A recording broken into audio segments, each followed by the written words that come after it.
All rise.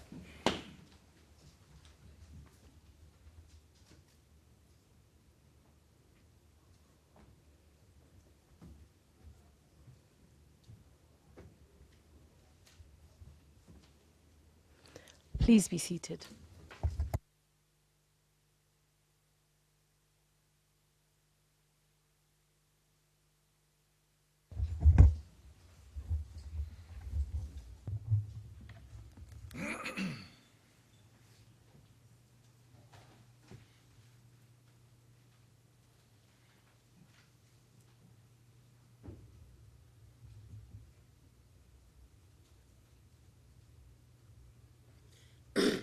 Before we commence this afternoon, Mr. President, can I indicate that Mrs. Claire Carlton Hansels has left us, so there hasn't been a change on this side of the room.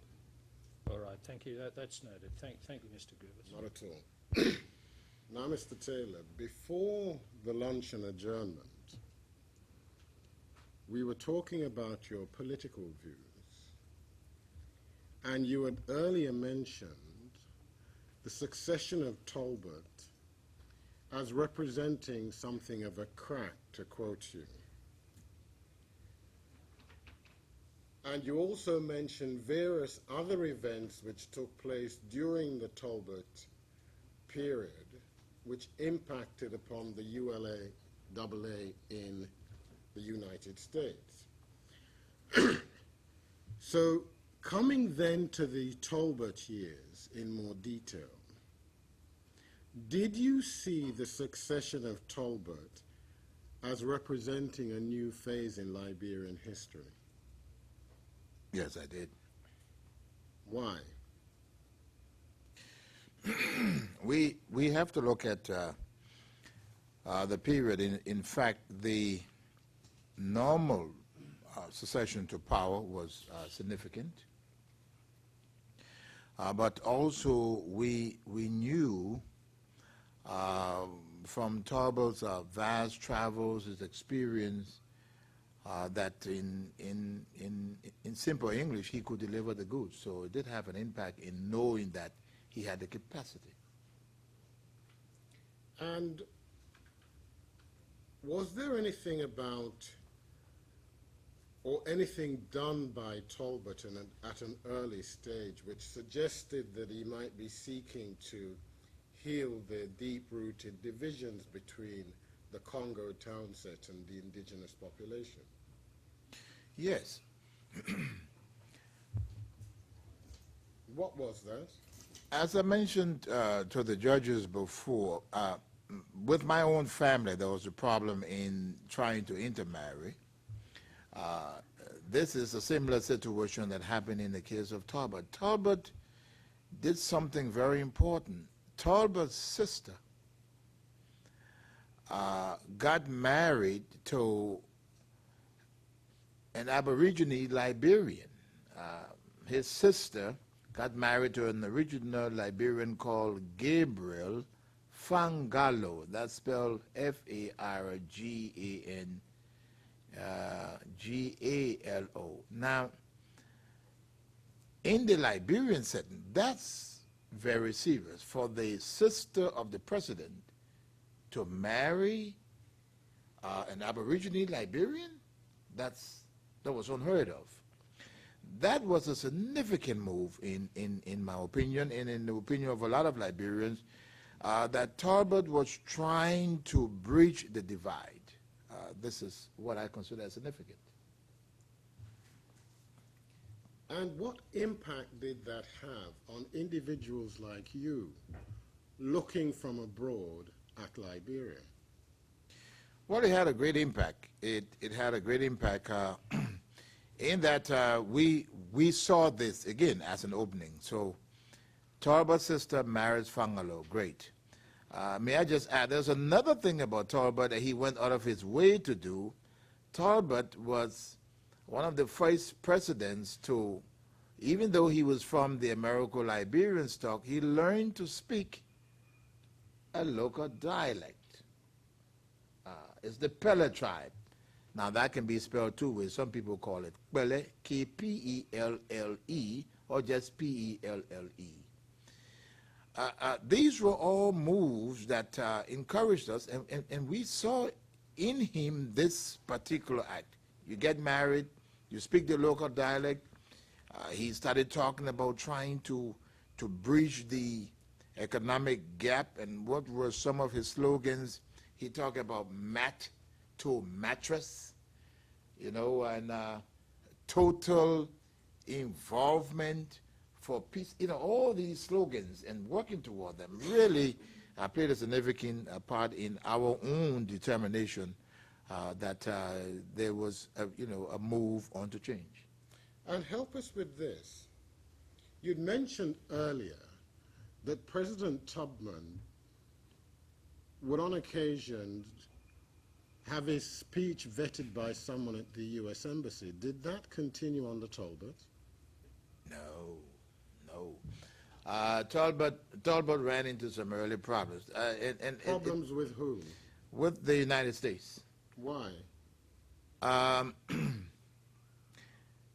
Tolbert broke what appeared to have been a long, outstanding red line that he crossed. Tolbert was, during the Cold War, the Soviet Union had a few embassies around Africa, and it was almost a sin for Liberia, the principal almost, and we assumed as being the principal ally of the United States in Africa, to open a Soviet embassy in Monrovia. Tolbert did that, and that, I think, is the straw that broke the camel's back. What do you mean? Well, not long after that, he was killed. What are you suggesting there, Mr. Taylor? Well, I do not want to speculate. I can just give you the progression. Tolbert opens the Soviet embassy. It is disliked by a lot of people, including the United States, and rightly so, I want to believe, because of the close relationship. And if I can deal with that close relationship, you mentioned before in your question the issue of VOA. There are long-standing ties between the United States and Liberia. Liberia is supposed to be America's little child. So the Soviet embassy is serious, but you got all these security posts. You have the VOA. The VOA is a radio station, but it's a relay station. And VOA is what? The voice Spell of, it out for us. The Voice of America is a radio outfit that was used to relay radio communication across the world. But like the BBC, these are all propaganda radio stations. That is in Liberia. There's another very important security situation at the time. The other thing that is there, Liberia is, I think, the only country on the African continent that is hosting the Omega, that's O-M-E-G-A, the Omega Towers. Now, what is the Omega Tower? Prior to these satellites that are, the spy satellites that are launched into space that are used for navigation and other military purposes, the Omega Towers were about 3 or not more than 4 across the world. These are very high towers. They are high security towers that were used as guidance systems for United States submarines and ships at sea. Very strategic. So Liberia became strategic to the United States in terms of the VOA broadcasts, and we now have the Omega Towers. Thirdly, Liberia, from an intelligence perspective, is the center of almost Western intelligence on the African continent. So bringing the Soviet Union during the Cold War into Liberia was detrimental to Tolbert. Now, what happens after that? A training program is conducted by the United States where the first special forces are being trained. Samuel Doe, and Samuel Doe is the former president of Liberia that staged the coup d'etat, are amongst the young men that train through this special program. immediately, and that was the best qualified training program that had ever been held in Liberia.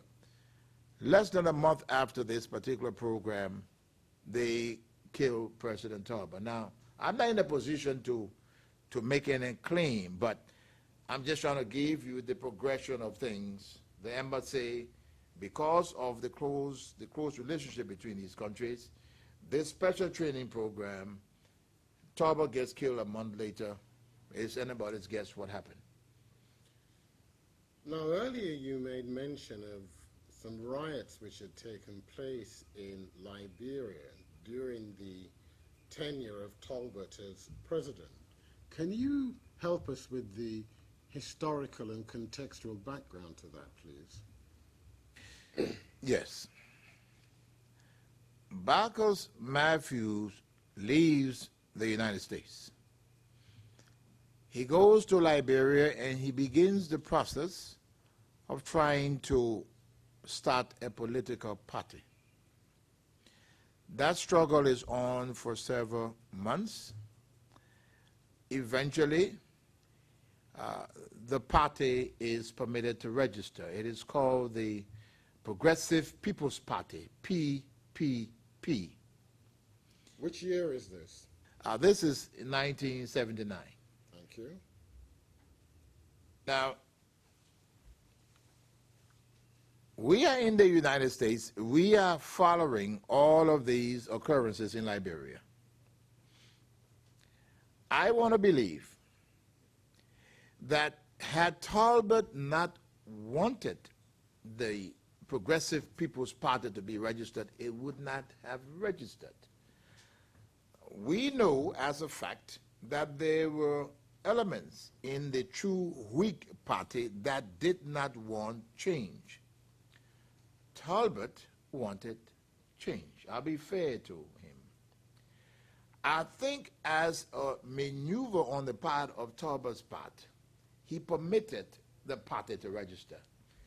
And I think that may have been a signal to this bloc that did not want to see change that, hey, it's going to come. The party is registered. Rice, the staple of Liberia, becomes a major issue. Marcus Matthews, very sharp, started talking about reducing the price of rice, and I must not hesitate in saying that to a price that I believe was impossible, but that's politics. He said that rice could be brought to Liberia and sold for $9 a bag. Now, that was virtually impossible, but I think it was politics, and that's what he told the people. Tolbert raised the price of rice for another very good cause. Tolbert believed that Liberia had to become self-sufficient. And using a basic, maybe economics 101, if you increase the price of rice and make it high enough that people can afford it and encourage domestic production, eventually we become self-sufficient. A very good reason too, which I agree with. But on the political side, Marcus Matthews sees this as an opportunity to push Tolbert against the wall. A rice riot occurs, people get killed. I hesitate to interrupt, but I think it's important that this be noted on the transcript that the witness said rice riot. Excuse me. R-I-C-E. Rice, yeah, R-I-C-E. It's shown on the record as race riot. I don't want that misunderstanding Thank you, being part of this trial. Thank you, Your Honor. I don't have the stuff here, so I don't know. Okay, thank you, Your Honor. It's rice, R-I-C-E, the rice riot occur, and people get killed on the streets of Monrovia. Marcus Matthews and all of his people get arrested, thrown into jail, and charged with treason. Pause there. First of all, when in 1979 was this? Oh, this rice riot occurred. I'm still in the system. I think it's about April I think it's about April. And when you say that people were killed, who did the killing? It was said at the time that the police shot these peaceful, unarmed citizens. Now, what is important about that, which Tolbert denied this, of course the government denied it, but there were gunshot wounds that were on the bodies that were recovered. Now, what most of us said, and I was in the United States Who's now. most of us? The union, and most Liberians, but I'm speaking now as the chairman of the union. The ULA-AA. Yeah, well, I'm sorry, I keep saying union. Oh, it's the ULAA. Okay, Thank you. I remember to add that. We say, fine, President Tolbert, you say that the police were provoked and they killed some innocent people. Fine. If this is the case, there are two officials involved. In Liberia, the police comes under the Ministry of Justice, unlike other African countries where you may have them on the interior. Great. Fire the Minister of Justice and the Inspector General, we call it the Director of Police, and this would be an opportunity for us to begin to mend fence. Tolbert refused to fire these two officials, and this exacerbated the problem, and things just grew and grew and grew until they got out of control. So, did you and your organization in the United States do anything in response to the rice riots? Oh, yes, we did. What was that? We had demonstrations. The Union of Liberian Associations in the Americas, ULAA, under my chairmanship, led demonstrations in Washington, D.C. We were so upset we bought a casket, and I personally led that demonstration to the White House in Washington, D.C. We had demonstrations in New York. There was also another demonstration in Atlanta, Georgia. There were demonstrations and protests staged by the union. What was the response of the Tolbert regime to the rice riots, if any? Yes, he did. There was, besides these people being tried for treason, he tried to amend the laws, the treason laws of Liberia, and this would have caused these young men to have been executed if they had been found guilty. Now, you say there were demonstrations in Washington. What was the focus of that demonstration? We were calling for Tolbert to step down. As you know, students in America, we said, look, this has happened, you don't want to act, step down, and hold elections. Since the Progressive People's Party now is an opposition party, they may have an opportunity to win. You've lost the respect of the Liberian people, and it's time to step down. Was there a Liberian embassy in Washington at that time? Oh, definitely, and we did not hesitate to go to that embassy. Students, we threatened to burn it down. We threatened to take it over. We did not enter the embassy, all trying to vent our anger at what had happened in Monrovia. Now, what about New York? New York, as we all know, is the seat of the United Nations. You mentioned the demonstration in New York. What was the focus of the demonstration in New York? There were several. There were several demonstrations in New York, but the one that I think we could focus on with more details is the demonstration that occurred when President Tolbert attended the General Assembly meeting in or around August, September of 1979. Before we get to that, did Liberia have a representative at the United Nations at that time? Oh, definitely at all times. And who was the Liberian representative to the UN at that time? Councillor Winston Tubman. And after the rice riots, did he feature in any way in relation to ULAA activities? Did he feature? Did he, Winston Tubman, feature in any way? Yes, Winston came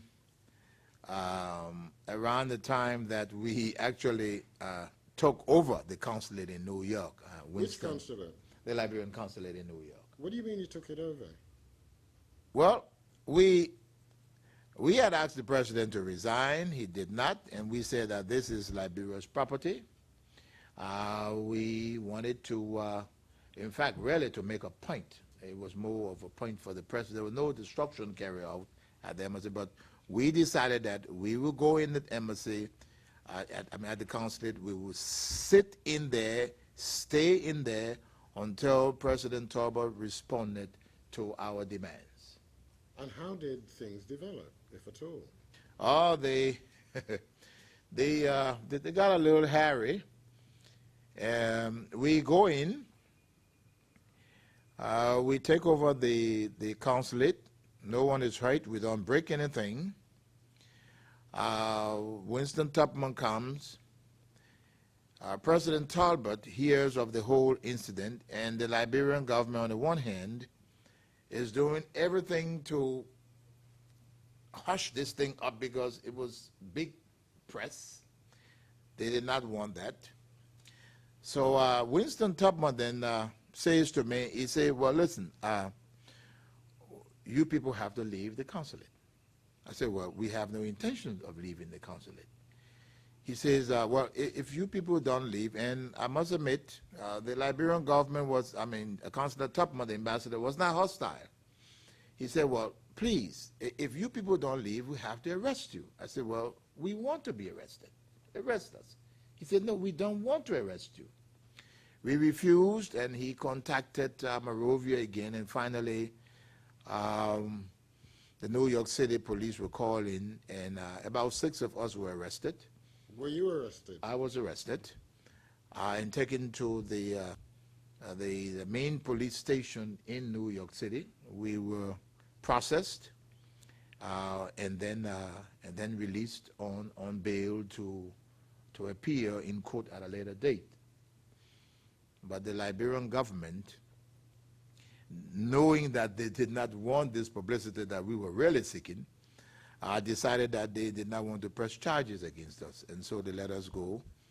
And Tolbert did this, I guess, as an attempt to demonstrate to us that he wanted dialogue with us, and I think that was very generous of him. And tell me, who was it that organized the demonstrations in Washington and New York at the consulate? Well, I'm not trying to beat my own drum. I was the chairman of the union. I along with the union, organized a demonstration. Now, following that demonstration at the consulate, the Liberian consulate in New York, was there any other demonstration by the ULAA in New York? Yes. ULA planned another little trick. By ULA, I mean the Union of Liberian Associations. President Tolbert comes to the General Assembly. What for? To address the General Assembly. Nation states once every year come and address the General Assembly of the United Nations. And in what capacity was he coming at that time? Twofold. He was president of Liberia, but he was also chairman of the Organization of African Unity. And in what of those two capacities was he intending to address the United Nations? As president of the Republic of Liberia. Very well. So what happened? Tell us. We were able to secure some tickets for the gallery of the General Assembly. And we bought these tickets, we got these tickets and posted students at different points in the hall. And as he would speak, we just rudely, sadly disrupted his speech. We would just jump up and yell to grab this one take him downstairs. There are cells downstairs in the UN building. There are jails down there. They'll grab this one, take him down. So we'll wait a few minutes. He starts up again, another two jump from the other end. Just disruption. And the UN police finally managed to pick out all of the bad apples from in the hall and took them downstairs, locked them up for a little while, and then put them out of the building. Were you one of those arrested? No, I did not go in the hall, but I was in charge of it from outside.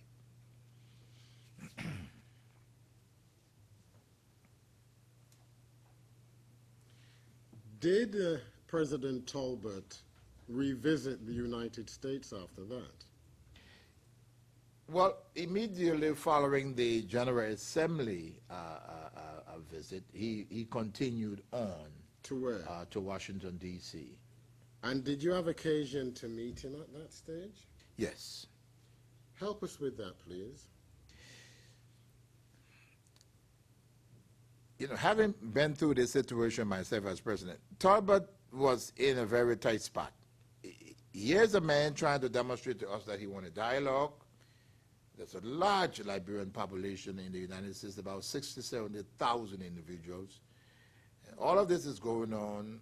He really wants to make peace. So what he suggests is that, in fact, we asked to speak to him, and gladly he accepted to meet with me and a delegation in Washington, D.C. at the Liberian embassy, and we did take up the invitation and met with him at the embassy compound. And were you there? I was there. I led the delegation. And did you address President Tolbert? Yes. What about? I addressed him about the need for change, the unfortunate situation in Monrovia where peaceful citizens had been killed, and his refusal to discipline the Minister of Justice and Director of Police, and told him that we wanted to see meaningful change. His response at that particular time was as follows. He said, I am doing the best that I can to bring about change. He said, it is slow, but I want change. He said, but look, some of you have been in America very long and may not have all of the details of what's going on in Liberia. So I now extend an invitation to you, Mr. Chairman, and a delegation to come and visit Liberia and tour the country, where we think you will be better informed as to what is happening on the ground. And we accepted that invitation. Now pause there for a moment. Which year was this? This is in 1979. And in what year had you arrived in the United States? I arrived in the United States in 1972. So you'd been in the U.S. then for some 7 years by then? Yes, without a vacation to Liberia. That is correct. And you had never returned to Liberia during that period? That is correct. So would you agree that there was some force in what was said by President Tolbert about you having become somewhat distant from events on the ground? Not quite. Not quite. There are about, like I said, 60,000 to 70,000 Liberians in the United States. These Liberians, like all of our citizens that are in the diaspora, there are hundreds and thousands of calls every day. There's virtually very little that you would not know. So while I agree that there may have been some internal political things that were going on that I did not know, but to a large extent we had a clear picture of what was going on because of the constant cross flow of information between Liberia and the United States. So he suggested then a tour. Who was going to fund and organize that? The government of Liberia. And did that occur? That did occur. We accepted the invitation. Who went on the tour? I led a delegation of 4 other persons. Who were they? By Bala, the president of the Minnesota chapter. Pause and just help us again, please, with that spelling. If I'm not mistaken, I think it's already on there. It's B-A-I-G-B-A-L-A, by Bala. Who else? Nyon Due, that name commoner. Stephen Joe and Joseph Gibro. So these were the other 4 members of my delegation. Was Tupe a member of the delegation? No, she was not. But in any event, when was it that this delegation left for Liberia? We arrived in Liberia in January of 1980.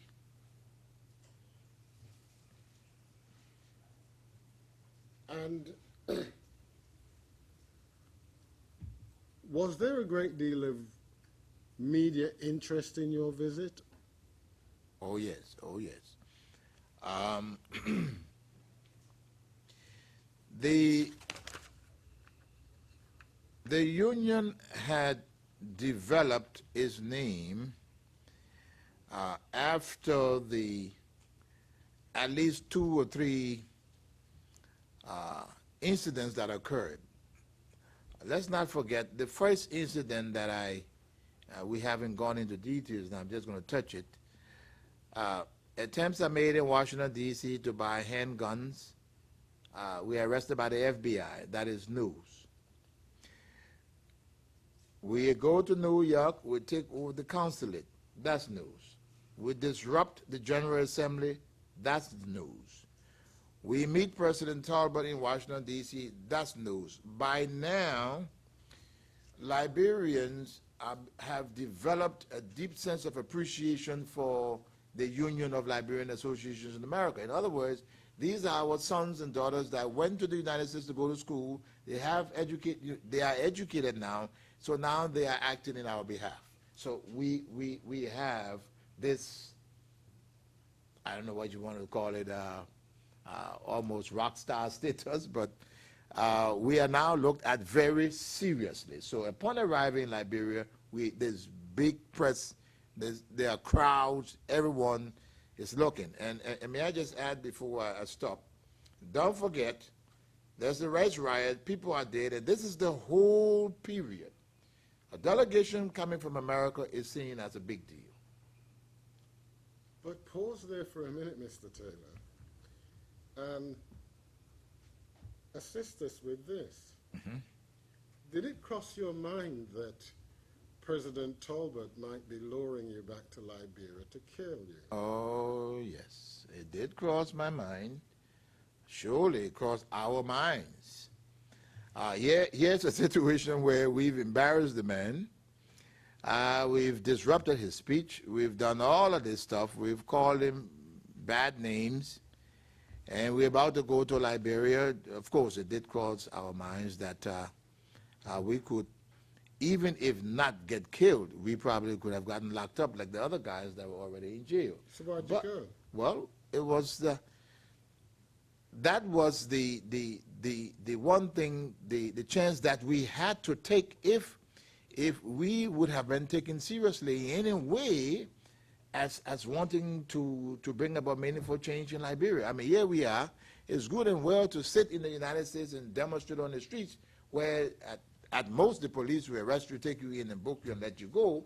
But now when it comes to the time to what we say literally in Liberia, to show your juice and you run away, I mean, we just couldn't do that. So that was a chance that we had to take, and we took it.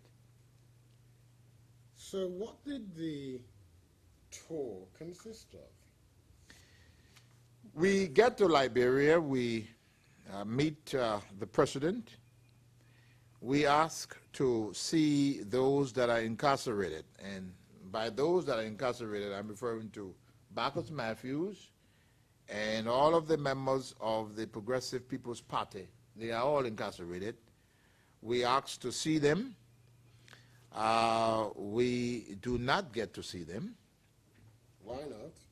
I guess for, under the blanket of security reasons, a lot of things happen all around the world. Under security, from the biggest country to the smallest one, they do all kinds of funny things under the guise of security. So they just said, for security reasons, we cannot let you meet them. But the second phase of the tour was to go to certain regions of the country, and I was invited by the president. It just happened that he was touring Nimba County, where there had been some development projects completed, along with the United States ambassador at the time. I don't remember his first name, but I know he's Ambassador Smith. I remember him. He's a guy, he limped a little bit, very nice man. And he invited me to go along on that tour to see these projects and be a part of his delegation, and I went. And where in Nimba was that? We visited several towns. We went to Tapeta, we went to Butu, and also a project at the Baptist. There's a Baptist mission up there, another project that I just forgot the name of the town, but there are about 3 or 4 spots, including Tapeta and Butu. Help me with spellings for Tapeta and Butu, please. Tapeta, T-A-P-P-I-T-A, Tapeta. And now Butu is in the records, but it is, some people pronounce it wrongly as Butu. It's not, it's G-B-U-T-U-O, Butu. But in the records here, it may be spelled as Butu, but it's about the same place. It's about the same place. And during the course of this tour, were you allowed to address the people in any way? Oh, definitely. I was not hindered in any way. I addressed different groups. I held press conferences, and in fact, at one of those press conferences, I even had the opportunity to criticize the True Whig Party at the time. I was free to operate in any way that I wanted to. He did not obstruct me in any way, and I did address the press about an issue at the time. The Progressive People's Party, before President Tolbert went up to Nimba County, I wanted to stage a peaceful demonstration in Monrovia. They were not granted the permit to demonstrate, and they did not demonstrate. While President Tolbert was on his trip in Tapeta, the True Whig Party staged a demonstration in Tapeta. And so I immediately jumped on it and said that it was improper, that if the Progressive People's Party could not be given the right to demonstrate, the True Whig Party should not be given the right to demonstrate either. And that it was wrong for the True Whig Party to demonstrate. And, you know, Tolbert was a little smart. He jumped on that and said that, in fact, he agreed, I guess very, in a very shrewd way. Eventually, after the press jumped all over he agreed that they should have gotten a permit because, in fact, the demonstration had occurred without a permit. And so Tolbert seized the opportunity to criticize his own party and say, oh, he just said the student from America is right. If the Progressive People's Party did not get the permit to demonstrate, and the True Whig Party did not get one, the True Whig Party should not have demonstrated. How old were you at this time, Mr. Taylor? We're talking about 1980, 48 to 80. About 30, what, 32, 33? You're the one who used to teach maths. For 48, 50, 67, it was 32. And how long were you in Liberia for? I was in Liberia up until April of 1980. Having arrived when? January, late January.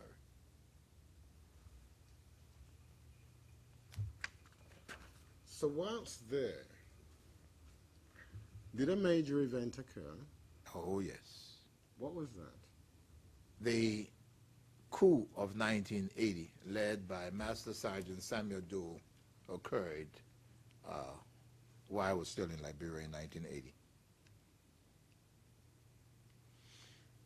How significant an event, do you consider the Doe coup to be in the history of Liberia?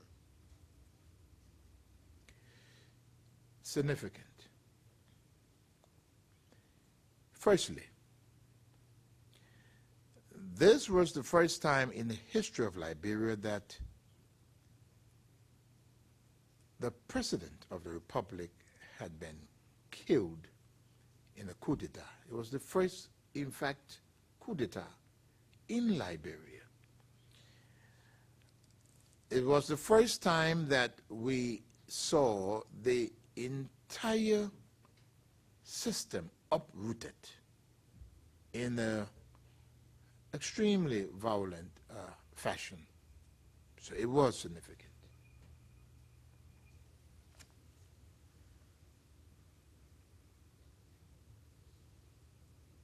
Now, just trace for us, please, as someone present in Liberia at the time, what you know about the origins of the coup and the way it played itself out.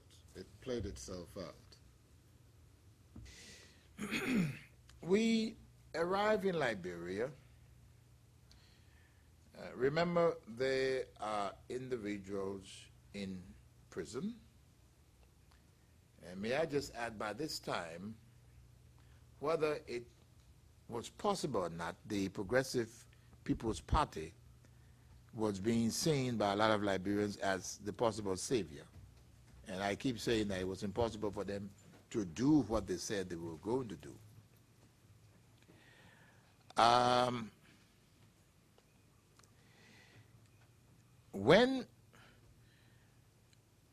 When you look at that and you see the country is not solid, I mean, you can sense problems. There are securities posted all over the city, mumbling here and there. It had developed a gray complexion. I'm speaking figuratively now. A gray, you could sense that that things were not normal. Now, I knew nothing of the coup. But at the night of the coup, when I say we, Tupi and I, we're at the hotel and we hear this gunfire. Pause for a moment. How did Tupi happen to be in Liberia at that time? Well, Tupi is my fiancée, and I'm going to Liberia for some time, and we just planned that we should be together. So she took off at that time to be in Liberia with me. Okay. The hotel manager informs me that this is about late morning, about 4 or 5 o'clock in the morning. That pause again. Date, please. This is April 6, 1980. You sure about the date, Mr. Taylor? I'm sure April it's 12. April 12. Thank you. April 12. There's another set of shooting in Monrovia, April 6th, during our time. I'm sorry, but it's April 12. We get up, and by this time, the announcement has been made that night that the army has taken over. The hotel manager informs me that there are soldiers downstairs to see me. He said, what do you mean soldiers here to see me? He said, well, there are some soldiers downstairs to see me. The soldiers could not enter because when the firing started, in some of these countries they are rolling steel doors, but they fold and they open up and down. So you can look through them, but you cannot really go to. These are steel, I don't know, steel shutters, I think they may be. So I come down, and the soldiers tell me, the general wants to see you. What general? They say, the commanding general. So what does he want to see me for? Say, well, the general just asked us to come and take you to the barracks. Now I'm scared, because I think now they're about to arrest me. One of the fellows that came to the hotel to call me, in fact, two of them started speaking the Gio language. Now, Tupi, my fiancée, is half Kra and half Gio. She speaks Gio. So she understands what they are saying, and she jumps in and begins to speak to them in the Gio language. And they say to her, apparently, what she explained to me in Gio, no, it's okay, this man is one of the student leaders, and the general wants to see to him. So then Tupi says to me, oh, Charles says, okay, let's go, it's all right. So I asked the hotel manager to open the gate. He gives me his Jeep, and we drive to the barracks. We get to the barracks. We're taken straight into the commanding general's office. I get in there, I see a young man sitting behind the desk with some other individuals, and this young man happened to be the famous General Thomas Kwiwongpa. Pause there. Let me just ask you about one or two details before we come to that initial meeting with Thomas Kwiwongpa. Which hotel was it that you were staying in at the time? We were in the Holiday Inn Hotel. And you told us earlier that you'd heard that a coup had taken place and the military had taken over. That's correct. How did you come by that information? The hotel manager. The hotel manager came up and told us, say, oh, there's a coup d'etat. The soldiers have taken over. So by the time the soldiers come now, I already know there's a coup. And so I'm frightened because they don't know me, I don't know them, they come for me. I have not been in Liberia for years, so I had to take precaution. Now, before I come to your meeting with Kwiwongpa on the morning of the 12th, what details do you know about the actual events surrounding the coup and the killing of Tolbert? Well, I only get to know this following our meetings and subsequent conversations with General Kwiwongpa. Very strangely, on the tour in Nima County, in fact, let me just digress a little bit. The soldiers that staged the coup d'etat against President Tolbert are all or mostly bodyguards of President Tolbert. How many of them? The council totals about 17, but they grew up to 20. And tell us, that group of 20 bodyguards, did they have anything in particular in common in terms of their very recent experience? Oh, they were all a part of that special military training program that had been conducted at Camp Todee, T-O-D-E-E, by the American Special Forces. And how long before the coup had that training ended? Oh, not very long, less than a month, almost immediately, almost immediately. And you were telling us about the tour in Nimba County when I interrupted you. What were you telling us? Well, I did explain that in Nimba County we visited these development projects. I have spoken about the press conference in Nimba County where the demonstration took place and was criticized. But that's about the end of the tour, and then we returned to Monrovia. But I was asking you initially, what did you in fact discover as to how and what occurred in relation to Tolbert himself? Well, let me see if I can get on that track. Let me explain to you some of the things that happened. Maybe this may come to your question.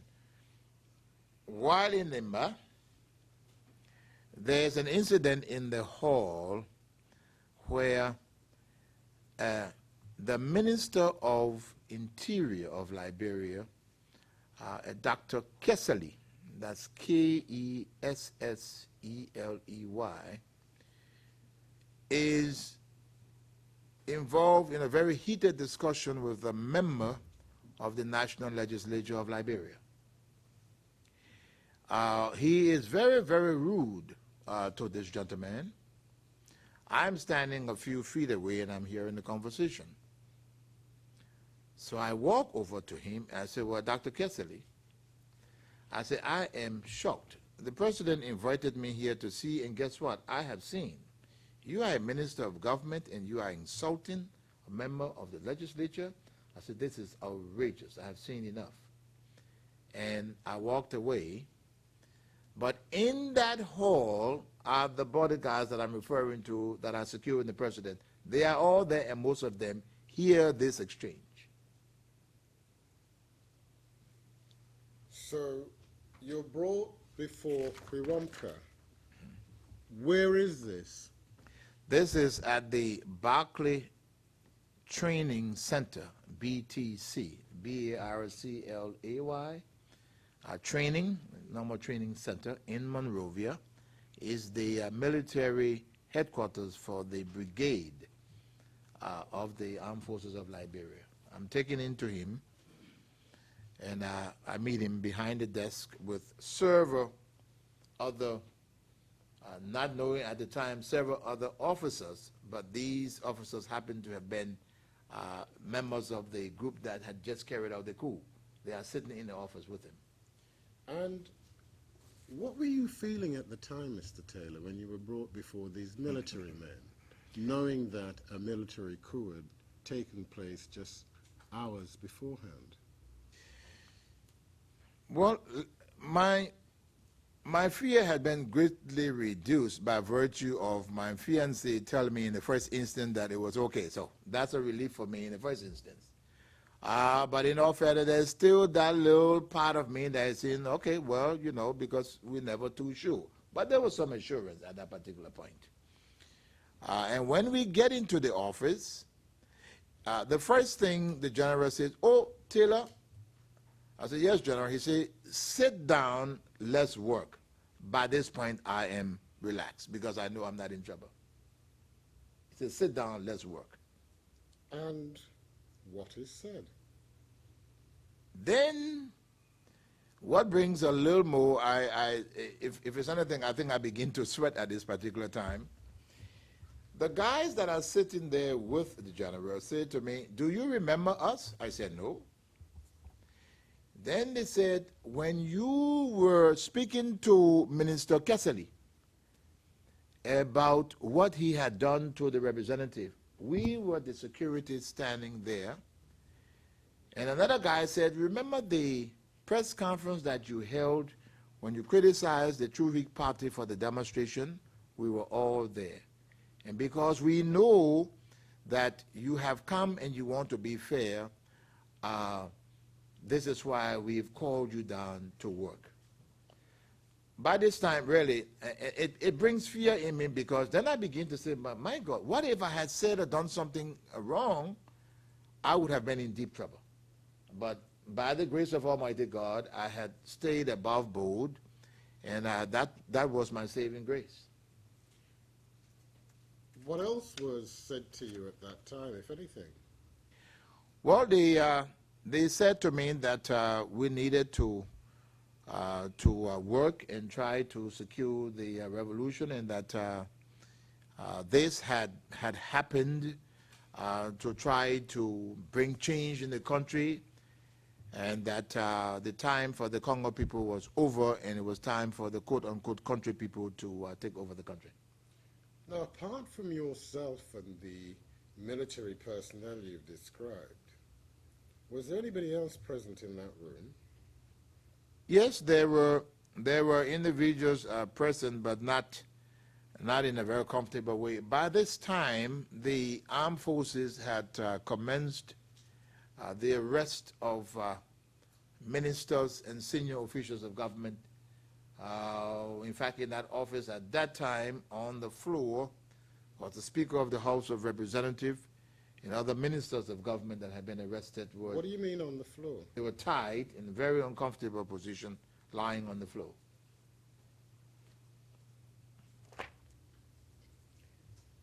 Now, at this stage, had there been any kind of announcement over the public media by anyone as to what had gone on behind the coup? Yes, they had announced the coup. They had announced that the President Tolbert had been killed along with a couple of members of his family, and that a government styled the People's Redemption Council was now in control under the stewardship of Master Sergeant Samuel Kanyondo. And was any indication given as to how the country was now to be governed? Well, not exactly. They did say that the country will be governed by decree, but that's not as specific enough. It was just the early days, what they sought to do, just say, we've taken over, we want change, and we will set up the council set up the name, the officials of the council, and say that they suspended the Constitution and that they would rule by decree. And what was the mood in Monrovia like at that time? Very, very, very joyous mood. Let's not forget that this old Congo country situation in Liberia has festered. Here is the coup by a group of non-commissioned officers that are quote-unquote belonging to which group? That's what I'm coming to. They are all so-called country people, and so the majority of the Liberian population until today may rank about 75-25%. That is 25% Americo-Liberian, and maybe I'll put it maybe 20%, and about the vast majority the Aborigines Liberian. So what we saw at that particular time were the festive activities of those of the Aborigines that really embraced this coup d'etat. Was it purely festive? Well, no. Festive on that part, because we had what? Revenge killings going on, we had looting, we had total disorder. Total disorder. Now, effectively then, if I understand what you've told us correctly, Quiwampa was offering you the opportunity to work with the coup makers. That is correct. What was your response? Oh, I accept it. Why? There are several reasons. One,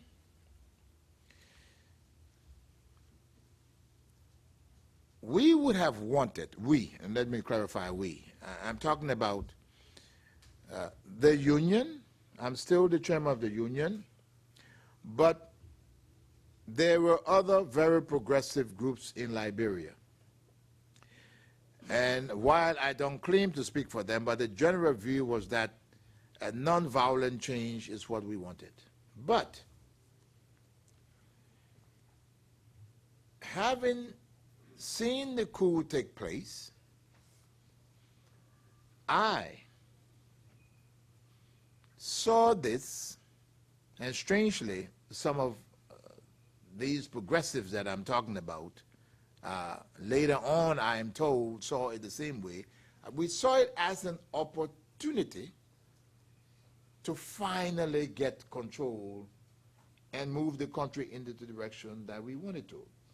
Our plan, my plan, looking at it at that particular time was that, look, here are young NCOs. Thomas Kuwangpa was, I think, the best educated amongst all of them. I think he had reached the 11th grade. The rest of them were below the 9th grade level, where we could embrace them, nurture them, and encourage them to return to the barracks. So we saw it as an opportunity to do that and begin to work and bring about this long change that we had wanted to do for a long time. This was an opportunity, and these were our thoughts, but strangely, it didn't come out all the same way. So let's just pursue that a little further, shall we?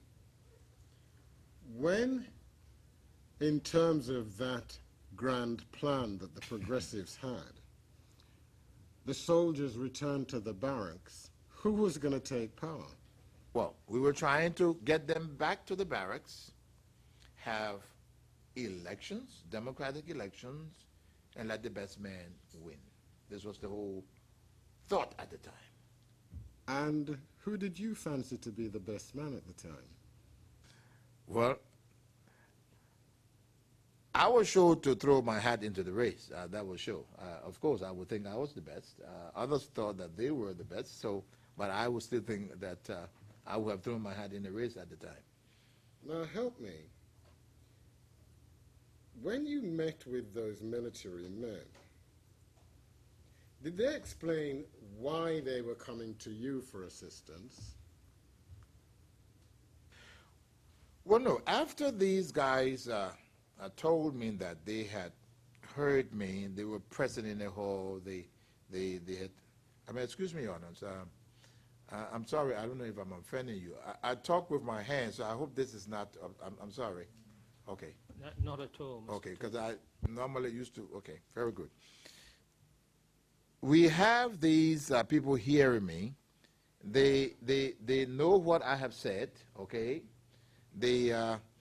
So they are in a position where I guess they have their own plans, but, you know, our plans just didn't work.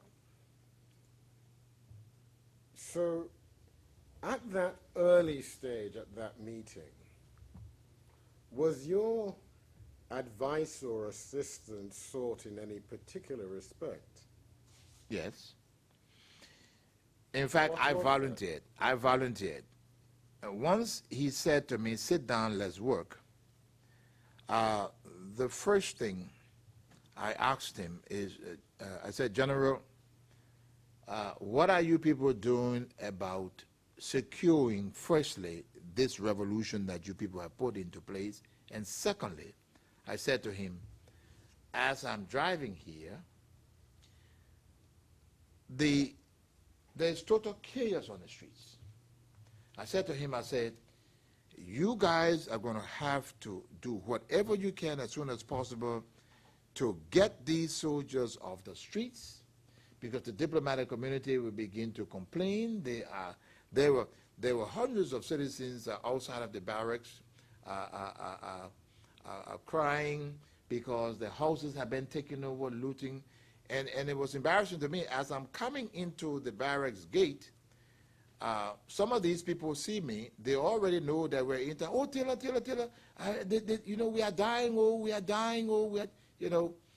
And so I get in there and I tell them, I say, listen, the first thing we got to do here is to secure this revolution by getting these soldiers off the street and gaining some credibility with the diplomatic community. If not, you guys are going to be in trouble. Because by this time, there are server countries, Ivory Coast, Guinea, and I think Nigeria are very concerned. Don't forget The man that just got killed is the chairman of the OAU in addition to being president of Liberia. So yes, the chairman of the OAU being killed in a military coup by young officers. So there are already threatening remarks being made on international radios. And that, coupled with that, La Côte d'Ivoire, that had been a very peaceful country, the daughter, or at least the goddaughter of the president of La Côte d'Ivoire, Daisy, is married to President Tolbert's son. She's not found. La Côte d'Ivoire is threatening. So there's a big problem from these. And I'm saying to him, you got to get these soldiers off the street. You got to try to call the diplomatic community to explain to them what this whole coup is all about. If not, you're going to be in trouble, because people were talking about trying to put the force together to come. Because one news story was that Tolbert was not dead, and some people were saying that's the OAU chairman. We're going to go in and rescue him. So my advice to them was to begin to move urgently to calm things down. And was there any specific suggestion that you made to Yes. them in order to achieve that purpose? The first thing I did was to ask for two of the most senior security personnel in the country that were incarcerated at the time to be released to do a plan of action. One of them is still alive today. He's Edward Sumo Jones, a very, very trained security personnel that had worked with all the major security agencies almost on the planet. Pause, help us with the spelling, please. Edward, as number Edward, Sumo, S-U-M-O, and Jones as in Jones, J-O-N-E-S. And the second individual? The second individual was a gentleman called T-Boy Nelson, and that's T, like just T, and I think it's B-O-I, not like B-O-Y, boy. It's a crude name, T-Boy Nelson. He was the head of the National Security Agency of the Republic of Liberia, an agency that had tentacles far and wide, and he was incarcerated. I said to him, well, look, the first thing you need to do is release these two men to me. He released them to me. We sat down immediately and drew up a security plan of action to be taken to the then chairman, Samuel Canyon Doe. And did you take it to Doe? Yes. Kulwangpa took me into the mansion. I met with Master Sergeant Doe.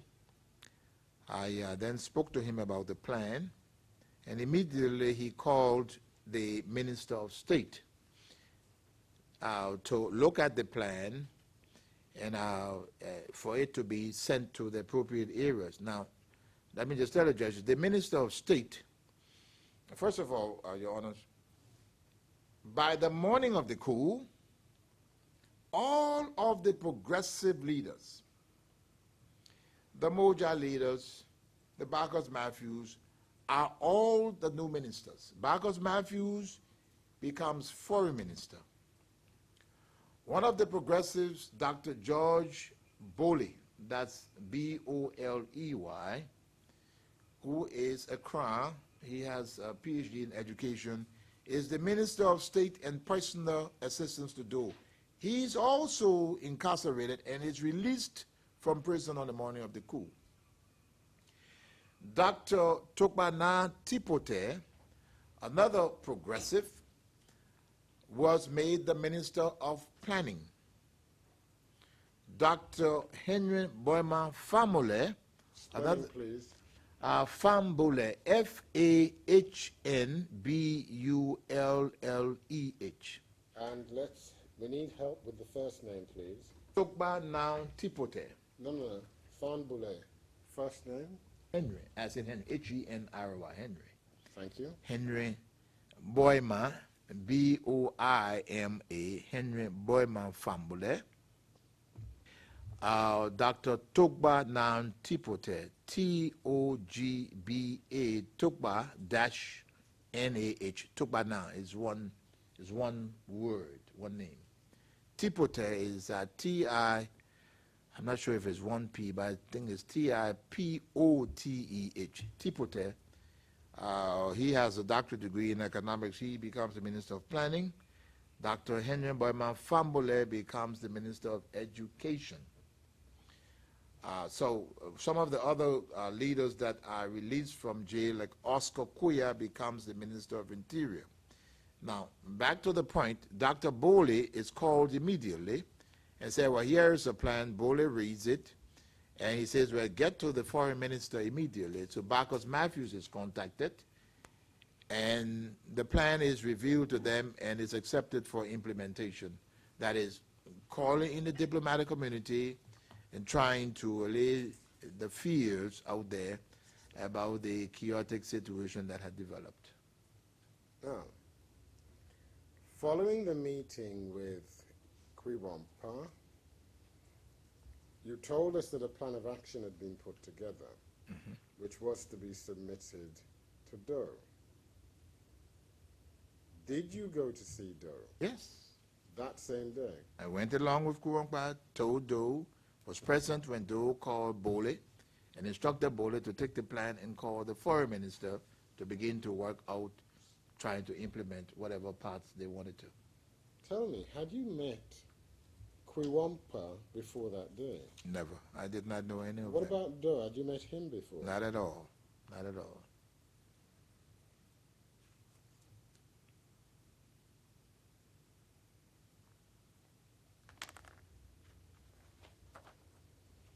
Now, these other individuals, the various doctors you mentioned who were brought into the government, did you have any prior relationship with them? We all knew each other. I knew them all very well. They were Mojal, Marxist, Leninist oriented. We knew each other. We did not see what I would say, so to speak, eye to eye in terms of ideology. But I guess we respected each other. And you were 32 years old at the time. How old was Kwiwompa? Kwiwompa should have been some, I would say, at least 10 years younger. These were very young boys. I think the oldest one at the time was 27. Who was that? I think Doe, and Kwiwompa was about 22, 23. These were young boys, young men. Now, I want to pause for a minute so that you can help us with some of these personalities behind the coup. First of all, Kwiwompa. How significant was he? This young man was extraordinarily brilliant. I am told by him that he was one of the principal organizers of the coup d'etat. Now, as they brought individuals in fact, Kwiwompa should have been the leader of the revolution. But as they called people in, and they were all friends, Doe was called in and other people, and according to military ranks, Doe became the leader because he was the highest ranking NCO as the master sergeant. That's how he became the leader. But what they did was, there was a vice head of state, there was a speaker, there was a secretary general. But the compromise with Kwiwompa, who was the next highest in NCO rank, he was given this position of commanding general, where in reality, other than Doe, Kwiwompa was the most powerful man in the revolution. And what did you think of him as an individual? You know, sometimes I was amazed at how a young man who did not have any real formal education could have been so smart and very caring. This man was caring. He was out there trying to stop the excesses of the army. Military people were being disciplined. He sent out troops to rescue citizens that were in trouble. You would think that someone needed at least a university education, but he understood these. He was well-trained, very, very decent, caring young man for his age. I was really, really impressed. Is the witness describing Doe or Ku? General Kuwampa. That was your question, Counsel, wasn't it? Yes, it was my question. And what rank was Kuwamka at that time after the coup? Kuwampa became a brigadier general, commanding general of the armed forces. A brigadier. And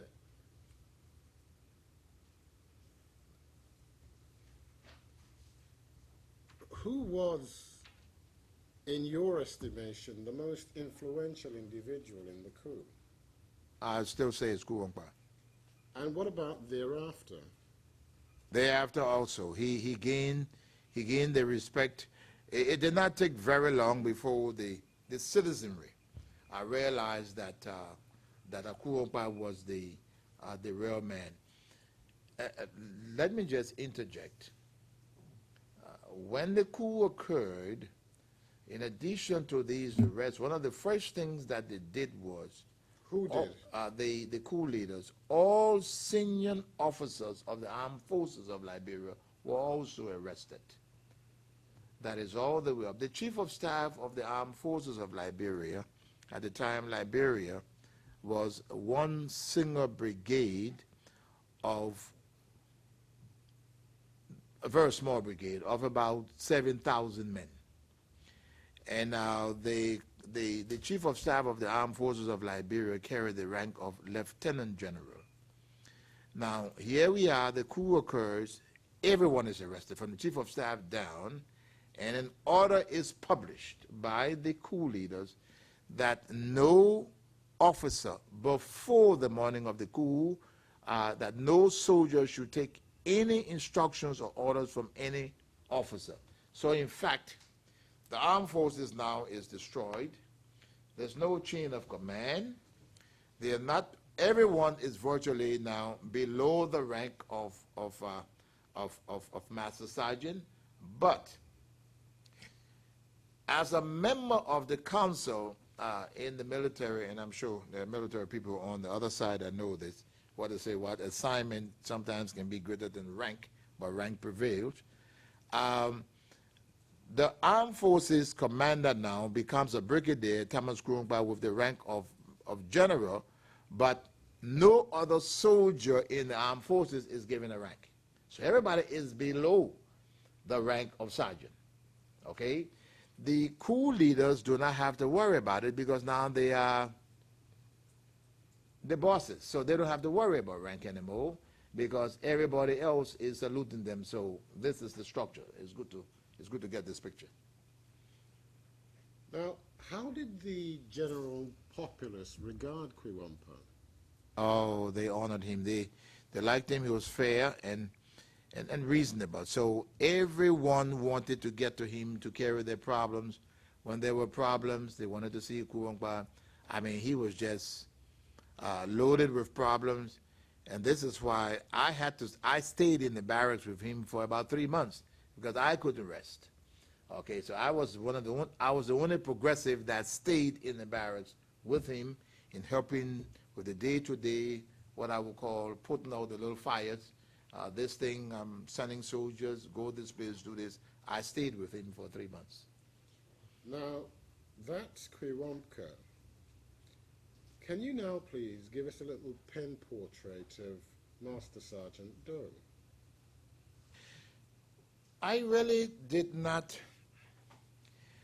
know Doe very well or interact with Doe a whole lot. Doe knew all about my mission to Liberia with the rest of the members of the council, and they respected me as they went into the barracks. Every day, you know, soldiers apparently like barracks conditions. every member of the council except for Doe and other people, they were in and out of the barracks. And so I got to know and meet all of them, I would say within the first 48 hours, because they were all coming in to the barracks. Because, you know, there was very serious fear at the time. There was another officer of the armed forces of Liberia at the time, a major by the name of Jebbo. That's Jebbo. Jebbo commanded another unit of the armed forces that was a respectable unit.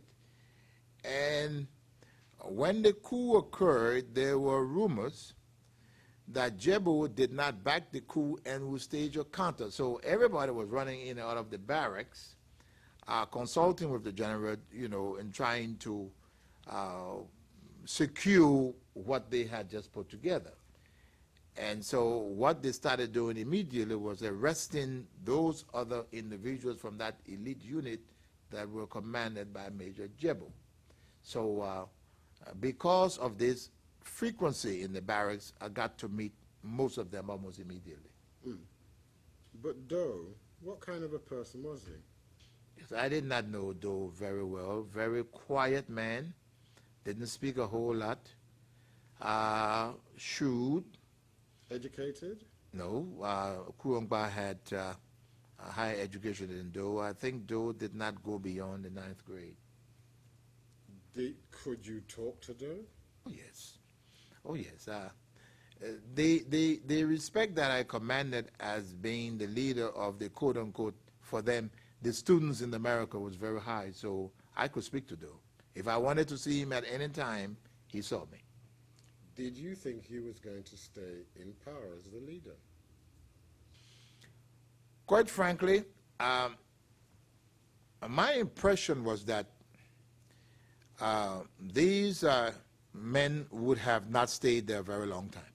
My impression of Doe was that that Doe, you know, had this brought upon him because, like I said, Doe was not in the first little batch that started planning. He was brought in. And so... So who started the planning? Kurongpa started the planning. And so he did not appear to me to be someone that would want to stay on a very long, but it turned out differently. Now, following the coup, who was the vice head of state? The vice head of state was a gentleman called Thomas.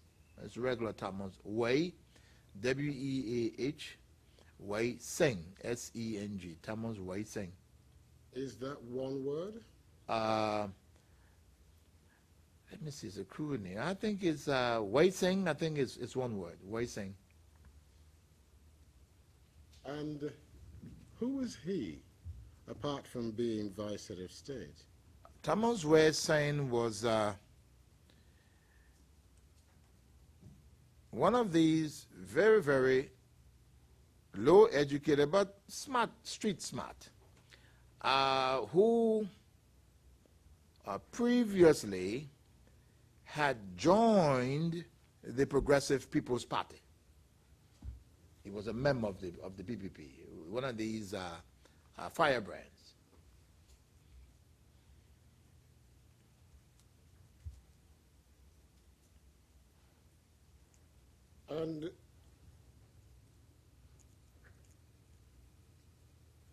And did he remain around for any period of time after the coup?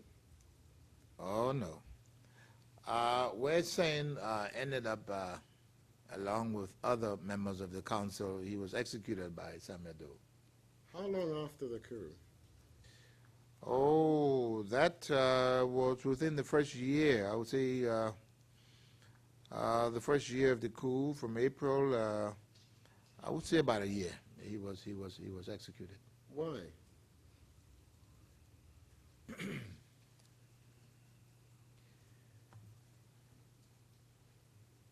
Remember, I stated to this court that the the Soviet embassy had been opened in Liberia.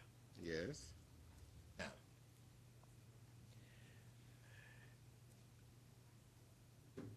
As Minister of Education, Dr. Fambule and a group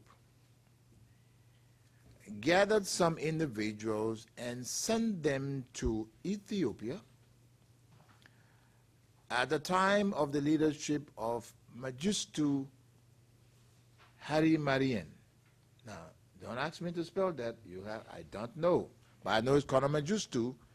He overthrew the emperor of Ethiopia, Mengistu Haile Mariam. Don't worry, Mr. Taylor. Thank you. Anya will look it up on the internet. Very good. These individuals should have been sent there to do literacy training.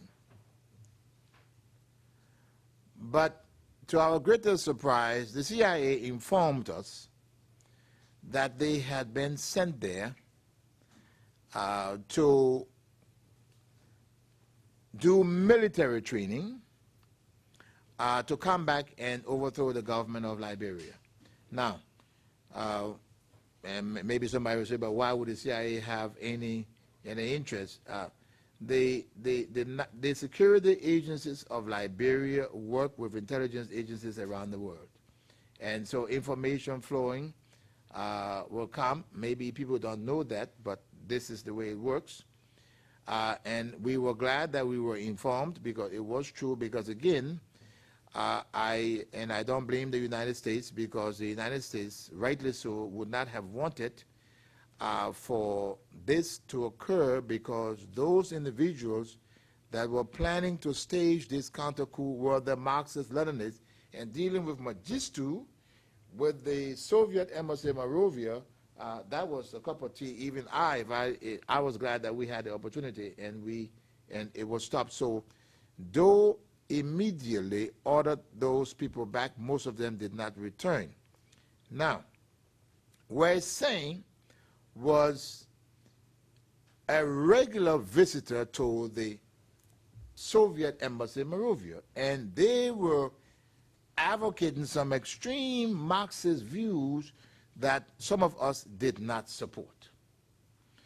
So when it was confirmed that there was supposed to be this, remember now, the Cold War style situation about to take place, where here are people going for training, they're about to come from this Marxist Mengistu, and the most senior second member of the council is a regular visitor to the Soviet embassy. This was something that none of us could take. And so Wei Sen was arrested. Was he put on trial? He was put on trial, and he was found guilty. Of what? Of treason. And what was done to him? Executed. Now, when was it that the CIA, you say, informed you of this? They informed the government immediately before they were in arrest. Immediately before they were in arrest. Now, previously, Mr. Taylor, you appeared to be hinting it to us of some kind of American involvement in the coup. Which coup now? The second coup? The Doe coup. Well, I did say, Counsel, that I'm in no position to be emphatic about that. I just said I will explain the different circumstances, and then one can draw their own judgment. But what I do know is that following this coup that Doe planned, we began almost immediately to be seen favorably by the United States. I was in the barracks, and the chief of U.S. military mission at the United States Embassy in Monrovia was, almost took up offices at the barracks. So I guess. Who was that? Oh, Christ. I couldn't remember the gentleman's name. Very well. Carry on. But we appreciated that, because one of the things that we did not want to happen, we did not want to lose contact with the United States, in all frankness. And I think it was proper that we dealt with them. I spoke to this gentleman so many times, even diplomat scheme. I would sit in the meetings and you know, and express the desires of what these young men wanted, because in the language that the diplomatic community could understand. And I think, and even when you look at the gesture on the part of the United States government in trying, during that Cold War era, in trying to prevent a Marxist-Leninist revolution in Liberia, especially with key United States installations in Liberia, I think it was something that some of us really supported, and I did. And tell me, when you first arrived at the barracks, summoned by Quiwampa, did you see anything to confirm that suspicion? That At the barracks? we suspicion. The suspicion about American involvement. Well, I'll put it this way. If you just got through training these new people, the instructors are still in town. Of course, you know the instructors and everybody. There's no hostility at this particular time between the armed forces of Liberia and the American trainers or the American embassy. There's no problem. So getting in and out of the barracks, in fact, was not a problem. In fact, I think it was encouraged, because everyone knew, I knew, if the United States, and let's be very frank about this, if the United States had come down hard against Doe and his coup, it would not have sustained itself. And what do I mean by come down hard? If the United States had said, hell no, we are not going to permit this, you are going, it would have taken a few months, but I think it would have happened. But now we are talking about the Cold War era, and we are talking about interests.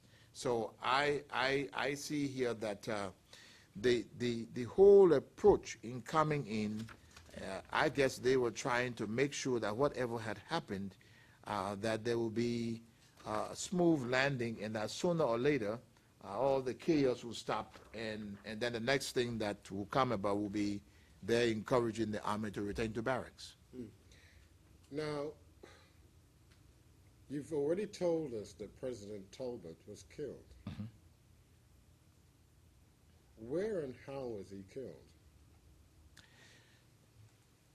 President Tolbert was killed on the 8th floor of the executive mansion. Now, I know that place because I lived up there myself. What General Kurongba and the main killer of Tolbert explained, it was the young man that actually shot him. The 8th floor is the family living floor of the president. It is very, very secured. All of the glasses up there are bulletproof glasses. The doors are sealed. So when the president enters, there's the living room, his bedroom, his wife's bedroom, the entire area, once he enters, it is secured.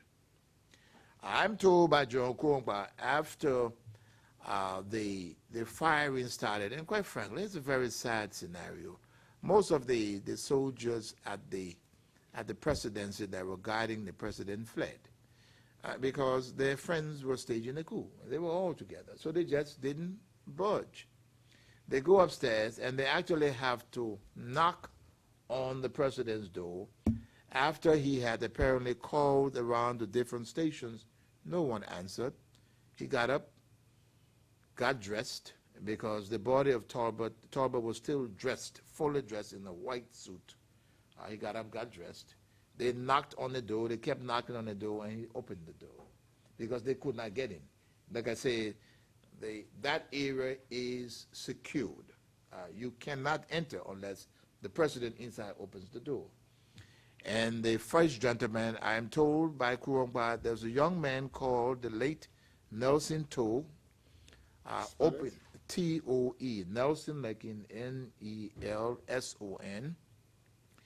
The last name is Toe, like in T-O-E. He fired the first shot, to be followed by others, including a gentleman called Harrison, that's H-A-R-R-I-S-O-N, Penu. And now that Penu, I think, is P-E, and I stand corrected on this, N-U-E, if I'm not mistaken, Penu. He's also crowned. Then he was the second, but I am told by General Kwongba that the original first shot was fired by a young man called Nelson Toh, very fiery young man, who ended up getting executed with we're saying too because of his fiery behavior. Now, was Tolbert the only individual in that administration who met such a brutal fate? No, following the killing of Tolbert, several members of the government were executed. How long after the coup was that, Mr. Taylor? I would say not more than 3 weeks. The council decided that they had to do something to demonstrate to the world that they were serious and that to set an example, as they put it, and they executed several officers. How many? If I'm not mistaken, there could have been as many as 17. And where were they executed? Right on the beach outside of the barracks. The Barclay Training Center in Monrovia is located on the beach. And I would say from the office of the commanding general to where the execution took place, maybe 500 meters, 500 to 1,000 meters where the execution took place. Did you observe it? I did. What impact, if any, did it have on you? I had never seen anybody killed. I had seen dead bodies before, as in normal death. It was a very chilling experience for me. I stood on the balcony of the commanding general's office and looked over to where the execution occurred. Did you know personally any of those who were executed? I knew all of them. I knew all of them. Some of them better than others. The speaker and others that were executed, like I said, were personal friends of my father. The president pro temp of the Senate, by the name of Frank Tolbert, I had dated a daughter of his and visited his home many, many times as a young man. And there was a very good friend of mine, personal friend of mine by the name of John, like in J-O-H-N, Sherman. He was the Minister of Commerce. The rest of the ministers, I knew them very well. So, were you party to the decision to execute them? Really, we were party to a decision to help reduce the number of people that they really wanted to execute. I remember one evening I'm sitting down and General Kwongba returns from a council meeting. And mind you, Council? Which council? the PRC. What does that stand for? People's Redemption Council meeting. What's that? That's the junta that took over in Liberia. We are sitting and he comes and he's very sad. These meetings were held without anyone being invited in the beginning. Only those that staged the coup d'etat were permitted. He came very sad and he called me, he said, Taylor, the Chairman Doe has decided with the council that we should execute some people. I said, what? He said, yes. And he said, the people are, this is almost like Liberian English, the people are plenty. I said, what do you mean? So I said, about how many? He said, oh, it could be almost 200. I said, no. I said, Thomas, this cannot happen. And I got to know subsequently that other individuals, other progressive individuals have also heard this about a day later and were also pleading to say, you can't do this. We fought, at least I fought from my end to tell them that it was not that Tolbert's death was sufficient but they insisted that some people had to go because this would show that the old system had been totally uprooted. And so they finally settled on these few. Now, did you agree with that sentiment? That in order, in effect, to secure the fruits of the revolution, these people had to be killed. Did you agree with that? No, I did not agree with that. I said that it was bad enough for Tolbert to be killed as president when they could have saved him, but that it would just be terrible in the eyes of the international community to begin to line people up on the beach and execute them where they were not being put on trial. There was not a trial where we're going to try you before a military tribunal, none of that stuff. They just decided these were the so-called Congo people that caused the trouble. They have to go. I was opposed to that. So, help us please, Mr. Taylor. So we have this situation. Among those condemned to death are family, friends, people you've known. Mm-hmm. You disagree with this brutal decision to cut the tie with the past. Mm-hmm. So why didn't you in turn cut your ties with the Doe regime? Good question. Well, look, That's why I asked you. there are several reasons. Look, number one, it would not have made any difference if I did. One. But number two, even more important, number two, we would have lost, or I would have lost an opportunity to bring about the meaningful change that we were trying to construct to bring about. Pulling out, imagine, all of the progressives in Liberia are on board. I have an opportunity, and it has been realized I'm in the system, I'm respected, I speak freely to all of them. Pulling out would have been maybe a very glorious act to do. But I believe at that particular time it would have been a stupid thing to do, because Charles Taylor alone wanting to pull out and return to the United States would not have meant anything, because everybody else was on board. And I felt that my staying in there would also give me an opportunity to be meaningful in what I saw as the way forward for Liberia.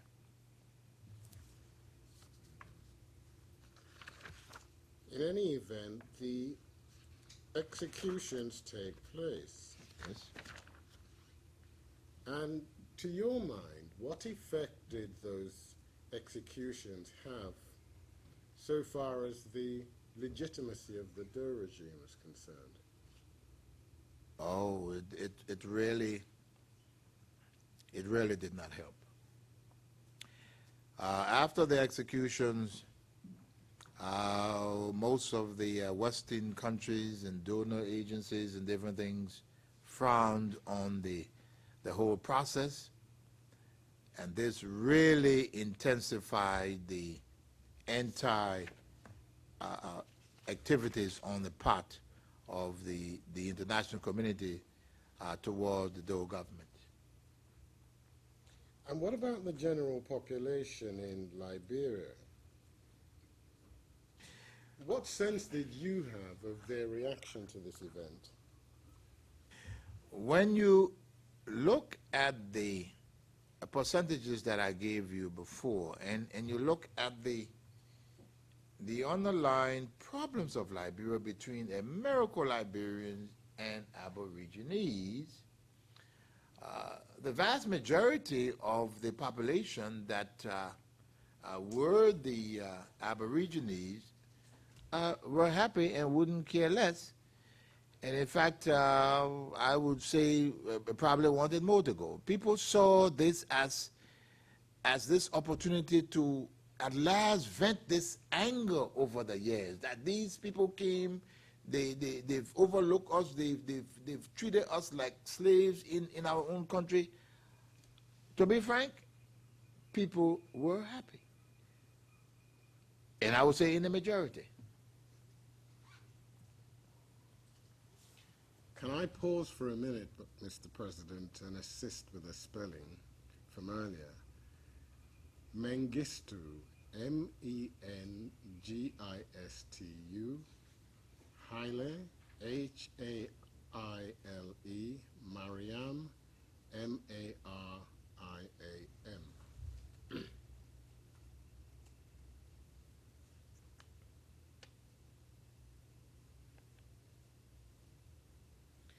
Now, after you first arrived, Mr. Taylor, at the barracks, BTC, help us, how long did you remain there? I was in the barracks for about 3 months. When you say you were in the barracks for about 3 months, did you physically sleep and eat there? Oh, yes. Well, that question, physically sleep and eat there, many times I slept and ate there. I still maintain my place at the hotel. I did not move lock, stock, and barrel into the barracks. But I would say I can just help by extending some percentages. I would say I spent, as of that time, about 70% of my time at the barracks. Doing what? Oh, working, receiving complaints, talking to diplomats, getting matters to the general, dispatching people to put out troubles where the soldiers are misbehaving, looting people's properties, all kinds of problems. I just stayed there and, trying to get things back on even keel, in as far as getting the soldiers back to barracks. Because one of the things that I really was interested in, and let me tell you what I mean by barracks. I'm not just talking about the Barclay Training Center in Monrovia. By the time this coup occurs, soldiers from all military bases across the country, instead of remaining at their bases and waiting for others, everyone is moving to Monrovia. So you've got everyone coming. So they see this now as, this is, in fact, one expression used at that time was, this is our time. This is our time. And so trying to get people to go back to your station, helping to get logistics arranged in terms of transportation to turn them back. Imagine at this particular time, the international airport is closed, trying to get things, just getting it cranked up. Don't forget, these are young men that are just coming to power, know nothing about governance, know nothing about international relations, know absolutely nothing. And they are now depending on us, this whole progressive group, to come and help them steer the country back to normalcy. So I'm there with him because most of the other progressive are at the ministries and dealing with other members of the council. Jerome Kuongpa in the barracks has no one there to help him. And so I stay there to help him carry out these functions. Okay. Mr. Griffiths, I don't necessarily want you to discontinue now, but if you could finish a little earlier, because we've got that other matter from yesterday to deal with as well. Frankly, Mr. President, that point is as good a point as any. All right, thank you. Well, Mr. Taylor, if your evidence today is finished with for today, but if you'll be good enough to just sit there, we'll deal with the matter that was raised yesterday. It's not a big matter, but yesterday the Defence Counsel applied on behalf of the accused for the trial chamber to limit the accused's time in the witness box to 4 days per week instead of the usual 4.5 days which the court normally sits.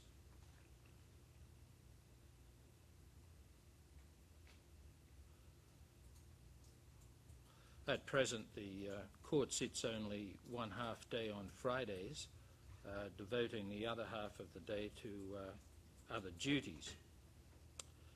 In coming to this decision, we've considered the views of both parties regarding the application. We understand that Mr. Taylor's evidence is going to be lengthy, extending over several weeks and possibly even longer. allowing for cross-examination. Mr. Taylor obviously anticipates that testifying over such a long period will subject him to strain and pressure, and he wants the extra half day on Friday enable him to recuperate from the evidence he's given during that week. The court appreciates his concerns. The court sits quite long hours each day as it is. Over the course of several weeks, the accused being examined day after day can prove quite a stressful ordeal.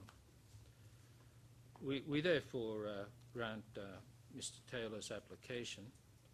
During the course of his testimony, the court will not sit the 1/2 day it usually sits on Fridays, but instead will sit Monday to Thursdays only. The sitting hours per day will remain the same, and this decision applies only to Mr. Taylor and not to any other defence witness. Further, the court may decide to sit on a Friday of any particular week if time is lost on another day of that week during Mr. Taylor's testimony. Well, I'm most grateful, Your Honours. thank you, Mr. Griffiths. Well, the only other matter is something that, frankly, we didn't anticipate, probably should have, in view of the status conference, and that is the caution to be given to this witness.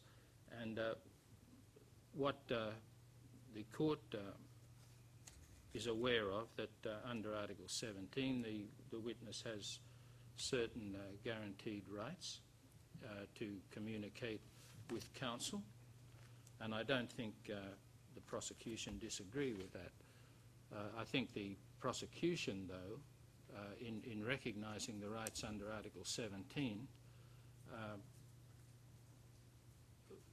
are of the view that communications between counsel and the accused, while the accused is giving evidence, would be subject to cross-examination to the extent of examining whether the accused has been coached in any way.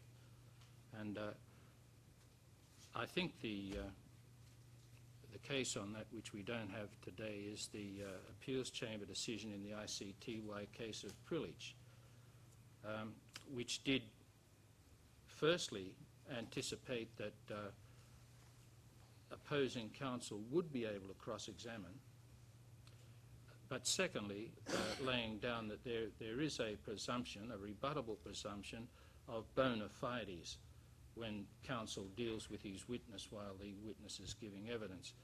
Now, as I say, we don't have the case before us, and frankly we don't have any submissions from either counsel on the applicable jurisprudence. But it seems to me that bearing in mind the guaranteed rights of the accused under Article 17, that it would be a sufficient caution if the normal caution is administered. And that caution is simply that Mr. Taylor is warned not to discuss the evidence he's giving with any other person, and that would be subject to Article 17. Now, is there going to be any disagreement amongst counsel on that direction? Not from our side of the court, Mr. President. And I might add, I've just been handed Privilege's case, and obviously I don't have time to go through it now, but I think you will find that the Appeals Chamber in Coolidge did contemplate cross-examination, but limited to irregularities in the contact.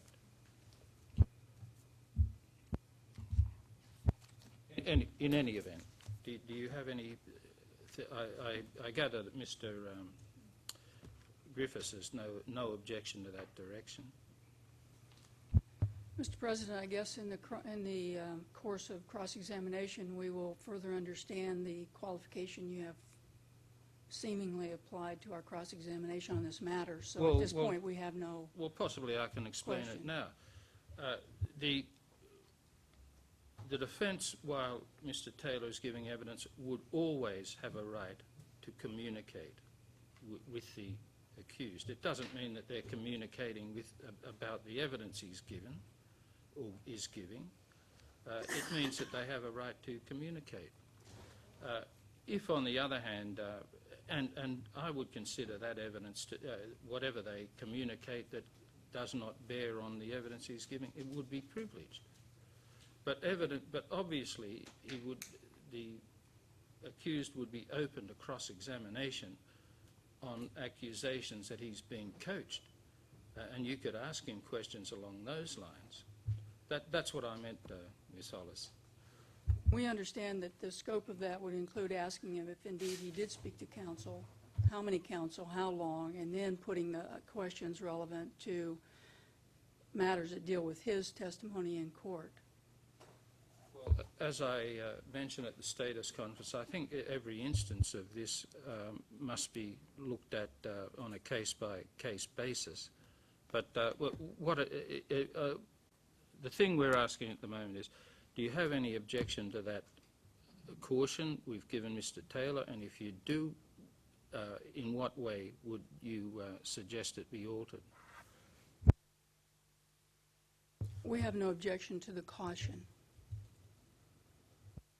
Well, that will be the caution given at the end of every day then. It'll simply be a caution that Mr. Taylor not discuss the evidence he is giving with any other person, but of course that caution will be read in the light of his rights under Article 17. Thank you.